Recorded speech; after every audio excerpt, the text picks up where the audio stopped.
Hello, I'm Jane Hutchin. Welcome to 1+1, where my guest is author Tom Keneally. Born in 1935, he grew up in a working-class suburb and entered the Catholic priesthood, but it didn't work out. Tom married, became a school teacher and discovered his passion for writing.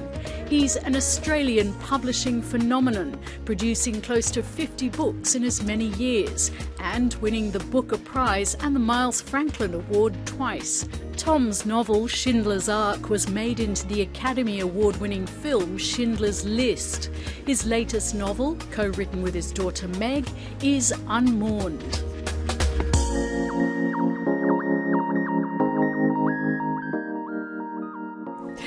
Tom Keneally, welcome to 1+1 again. Thank you very much, Jane. Tom, you've been writing for more than 50 years. I wonder, when you were growing up in Sydney, what was it like to be from an Irish Catholic middle-class family? Well, we were considered suspect, rather in the way that Muslim families are now.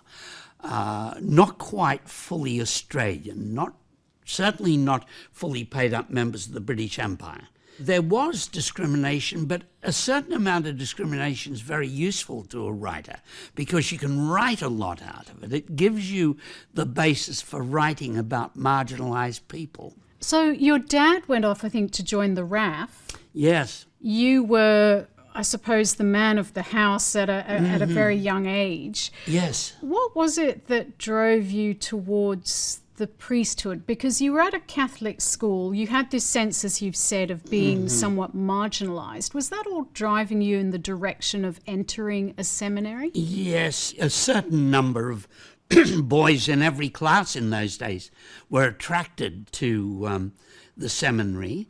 And I think the less sexually mature and were particularly attracted, and we've seen the disaster of that in the abuses of the modern times. Can I just stop you there? What do you mean by sexually immature? Well, I think that the seminary training tried to ingrain celibacy.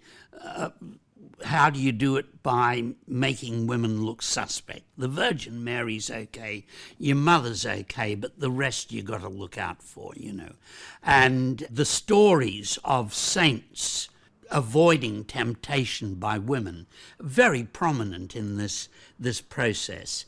And a certain suspicion of women of both their power and their flippancy, their unfitness for office, basically, was part of the training. And this suits those who hadn't developed well. You were at the seminary for 6 years. Do you remember the point, which must have been quite testing, when you decided that this wasn't for you, that you were not going to be a priest? Six months out, I realised that I didn't believe everything. And 6 months out or longer, I had been shocked by the way they dealt with people who leave, with people who had to leave for ill health, mental or physical, the way they would simply cast them out upon their families. Their families would carry the bill.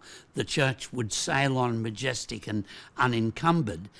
We were told that we should avoid these people because these people are now amongst basically the dead of the civil world, and our job is to stick with each other in this brotherhood of celibacy and the sacraments. So when that happened, I was very shocked. I'm no saint, but I was scandalized by the church, by the fact that they let good young men who had been good servants depart and gave them no help, no reference, no introduction to anyone. I thought after 6 years, I had a sort of nervous breakdown. I was never game to say that before, but I ran out of all nervous energy. I was prostrated. And I thought, what is doing this is the prospect of becoming a priest and all the challenges that will involve. The challenge of pretending to believe or coming clean, becoming a heretic. I realized by then that it was a power structure too, in a way that I hadn't when I was 16 or 17. It was a power structure, and I wasn't keen on buttressing this power. So when I left, for example, I said that in about 64, I said, the church is capable of corruption like any other civil body. And this created a scandal. There were editorials in the Women's Weekly. The idea that the church was as capable of the same corruption as, say, an insurance company was considered outrageous and blasphemous at that time. Of course, it's become a truism by now. The events of the past 10, 15 years have turned it into a cliche. How seriously unwell did you get? Well, I was put in a hospital run by the St. John of God, and it was full of mad seminarians and priests. I mean, not mad. This does them a disservice. Seriously depressed to the point of catatonia in some cases. Seriously depressed, seriously disturbed human beings. And some of them were priests who'd done their best and found they couldn't sustain this life anymore.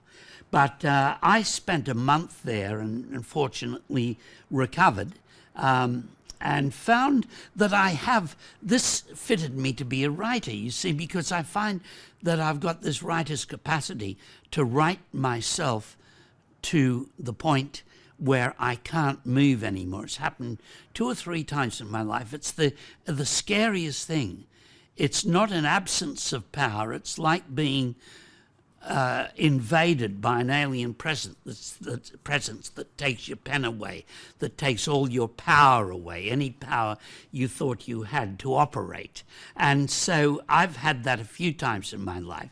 So I think that I am a fairly average grade nutter to be a writer. This thing that happens to you when you literally become frozen with writing, what you mean? It's literally mid-sentence that it affects you? No, but it will happen in a day. The few times it's happened to me, you will simply run out of all capacity, even to write the simplest email. It's the most frightening thing. Happened in the seminary. I was sent to the psychiatric hospital because of it, and then it's happened twice in my writing life. We are not supposed to get away with what we get away with. First of all, we don't really work. Second of all, we are stealing stuff from the subconscious that the gods don't want us to know. We are stealing their fire by writing books. Even a book that works halfway is a form of divinity, is a form of inspiration. And the gods don't like it, so they blast you with fire. And this tendency of writers to be at least neurotic, if not bipolar, is very, very well known. Tom, we are sitting in a centre that is populated by many of the books that you gave away when you and your wife downsized. I think it was about 5 years ago. Yes. And literally thousands of books to this library and the Tom Keneally Centre. And I remember when we spoke some years ago, we talked about this idea how some people are bibliophiles, they love books. Others are bibliomaniacs. Are you still an avid collector of books? Oh, I am, yes. I collect books, not so much antiquarian, though I've got some antiquarian books. But I also misuse them. The librarians here were horrified at the way I'd written in things. And if you, members of the Sydney Mechanics School of Arts, can borrow books from this library, and they'll often find... See your notes. Yes, notes in the column, and misuse, really inexact marking, heavy marking, and other forms of misuse. Do you still keep yourself fit? You used to walk many kilometres every day, and you told me that you used to listen to the classics on your walk. Yes. Are you still a Still big user do of that, technology? And still walk. I walked 7 kilometres today, up on North Head. And North Head is a great place. There are great tracks up there, which I recommend to all visitors and Sydney-siders. I still find it's useful to get a lot of exercise if you're writing. There's stuff released in you by exercise. But taking children out, I find that essential too. Taking grandchildren out. People think that you're such a good grandparent to take them out. I need them. I need them to restore me to the child I mainly am. Tom, I must ask you about Schindler's Ark, which Yes. of course won the 1982 Booker Prize and was made into Schindler's List by Steven Spielberg.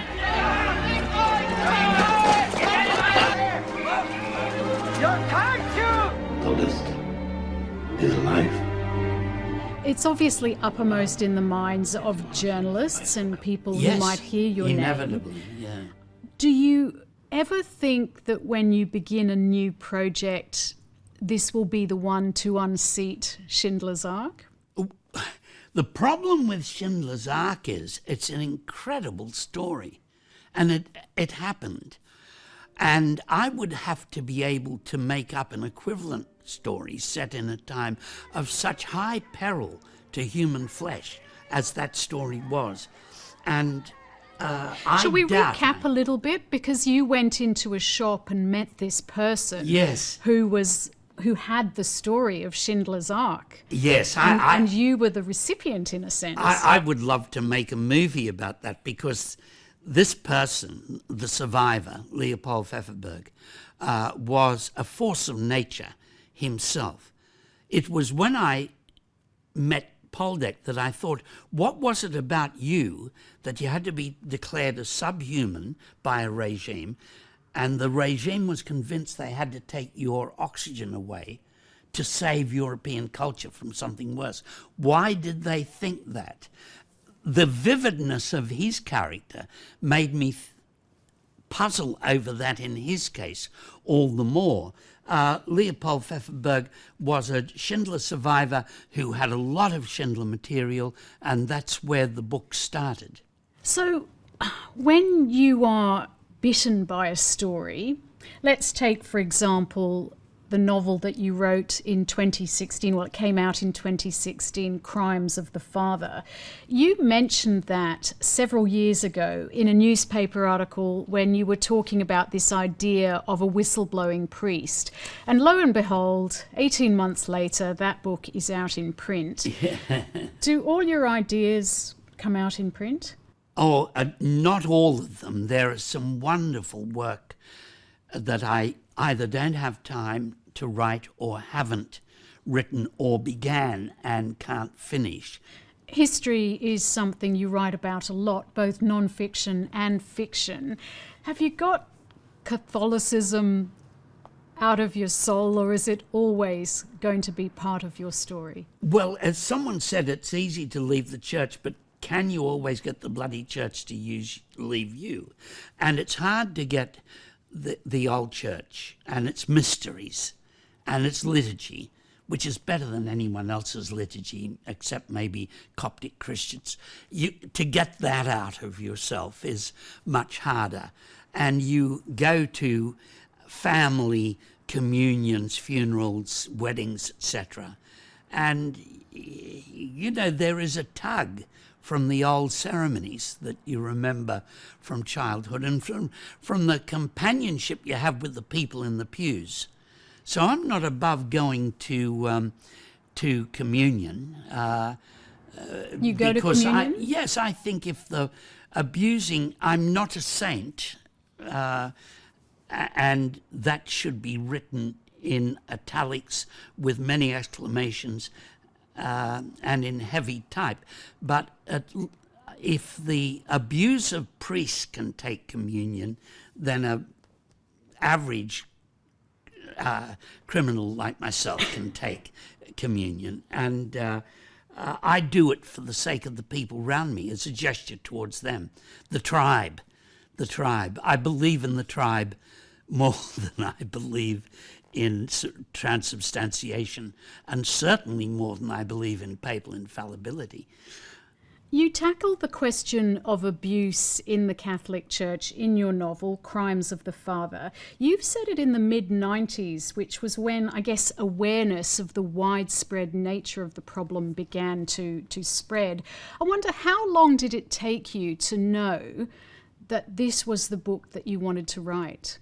Well, I wrote a piece for the New Yorker some years ago at their invitation on the scandal in the church. And a lot of the information I got from priest whistleblowers. And one of them was a friend of mine in the US, Father Pat Connor. He'd been tossed out of the Archdiocese of Sydney for having too radical political views on Vietnam, etc. He was a victim of the DLP, and the old DLP and its right wing, who used to report on his sermons. In the writing of this piece for the New Yorker, Pat said to me, if they don't address this in a way different to the way they're doing, we're all going to be under suspicion of being either pedophiles or enablers of pedophiles. Everyone who meets us and we're introduced as Father so-and-so, they will think, is this man a pedophile or an enabler of pedophiles? And when he got towards the end of his life, it was beginning to happen. And so I wanted to write about a good revolutionary priest, a fully paid up human being, a bloke who wasn't scared of women in that traditional, celibacy way, and a man who is influenced, as Pat Connor was, by Gandhi, heavily influenced by Gandhi. I just wanted to pay a tribute to those blokes I'd known, whom I won't name because they'll get into trouble with their bishop if they're named by me. But I want to both deal with the crisis of abuse and the obfuscation of the hierarchy at the same time, of the George Pells of this world. And so I've got both in the book, the three victims: a woman, former nun who's now a cab driver, a businessman who's too successful to declare himself a victim, and a boy who's on drugs who suicides. Those three victims are heartbreaking. I can hear the emotion in your voice as you're talking about this, but Tom, you mentioned that piece in the New Yorker, 2002, I think it was called Cold Sanctuary. Your book came out in 2016. Why such a long gestation? Well, yes, some of them are very quick and some of them are slow. Some of them are, I can't possibly do that, but I'd love to do it. And then a foreign publisher said to me, when are you going to write about the crisis in the church? Because I'm a Catholic and my brother is a victim of abuse. And this was from the head of a publishing company in New York. And I thought, well, yes, why not? Why not? It's time. But I very much wanted it to be about the good guys too, because as questionable as the whole apparatus and the whole structure of belief is, there are excellent people in there who've been hurt too, not as much as the victims, but they've been hurt, damaged, bossed around, deprived of power, etc., men and women who should be honoured. Moving on from the Catholic part of your writing, one of your recent ventures is teaming up with your daughter, Meg. You've started a series, the Montserrat series, and I'm fascinated by the fact that you actually wrote 35,000 words, which is easily 1/3 of a book. And then you shoved it at Meg and say, here, take it Yeah. forward, make it Yeah. into a book, while Yeah. you get busy with other ideas. Yes. Is this an attempt to create a dynasty? Well, Margaret is a very fine writer, as anyone who's read The Soldier's Curse or The Unmourned knows, because she wrote the first draft of those. And if it's slow or unattractive, it's probably due to what I wrote in the second and third drafts. So what happens now is that at our agent's suggestion, we work out the plot. Meg writes the first draft. The first book, she already had a draft of mine to work off. Meg writes the first draft in consultation with me, and on the basis of the research we've done and the plot we've decided on, and then we write and read the second draft together, although she writes much more of it, and then we write with dueling computers to the end then, and we correct it together when the editor's notes come in. I've always wanted Meg to try to write because she has great facility. She's a journalist, and she can write. If we work out a strong enough plot and she knows where she's going, and we've done the research, and then she starts writing draft one of these Montserrat books, she can write 4,000 or 5,000 words a day. I always knew she could. She's got great output. Even for a journalist, that's good, isn't it? It's unheard of. I think I can do 1,000 tops. And so I've always wanted to exploit her as child labour.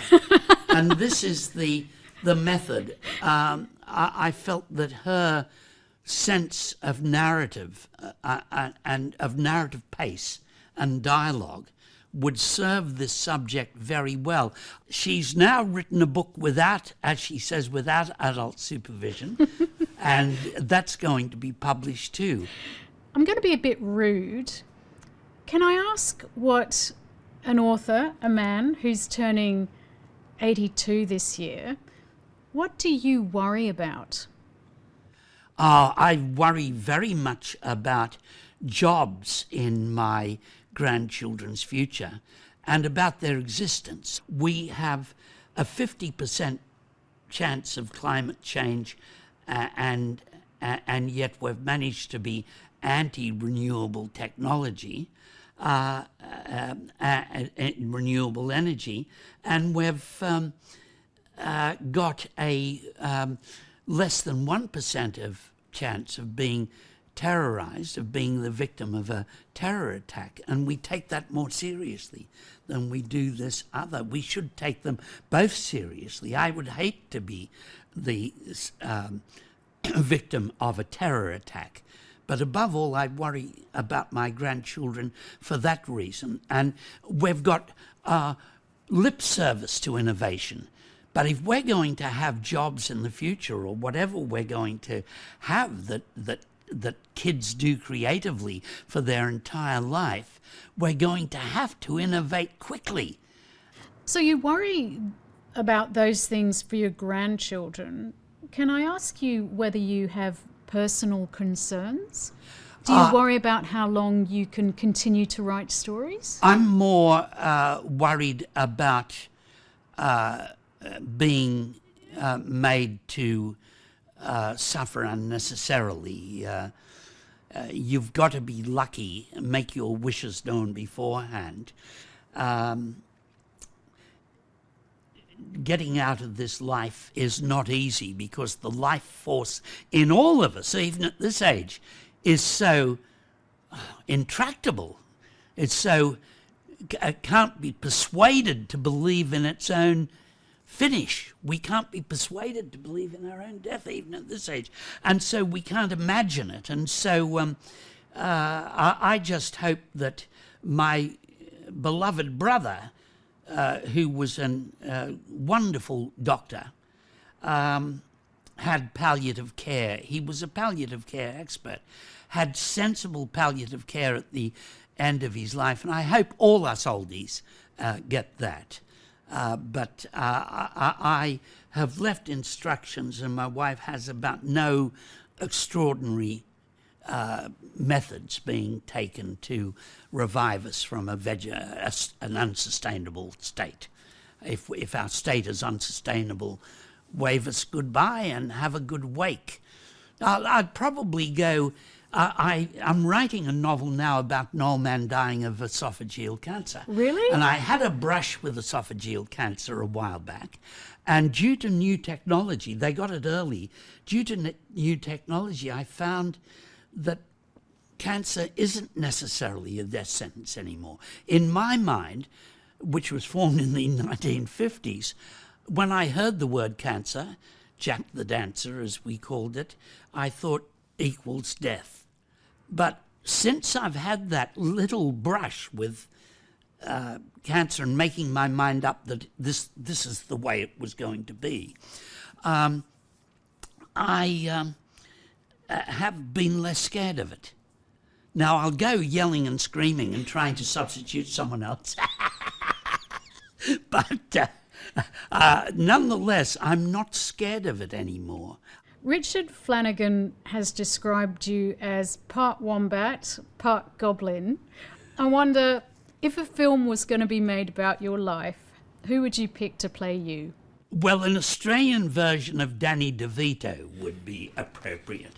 I wish I could say Leonardo DiCaprio, but that would be science fiction. And I think a little guy, a little gnomish. I have the desire to make a film about the whole Schindler journey with Poldek, because Poldek, the Schindler survivor, was such an extraordinary man. And he was there, and throughout the film he used to say, because he knew Mrs. Spielberg, he used to say to Steven Spielberg, "Steven, stop making those films with furry little animals. Enough with furry little animals. You won't win an Oscar. You will win an Oscar for a great story of humanity, human to human. An Oscar for Oscar," he used to yell. And so it's one of my dream. It's one of the, if I were a filmmaker. Well, we've been on an incredible journey with you. Tom Keneally, thank you so much for joining me on 1+1. Oh, anytime, Jane. Thank you. That was the author Tom Keneally. You can find 1+1 on iView. We have a website where you can watch previous episodes. And you can contact me on Twitter and Facebook. I'll be back here next time. See you then.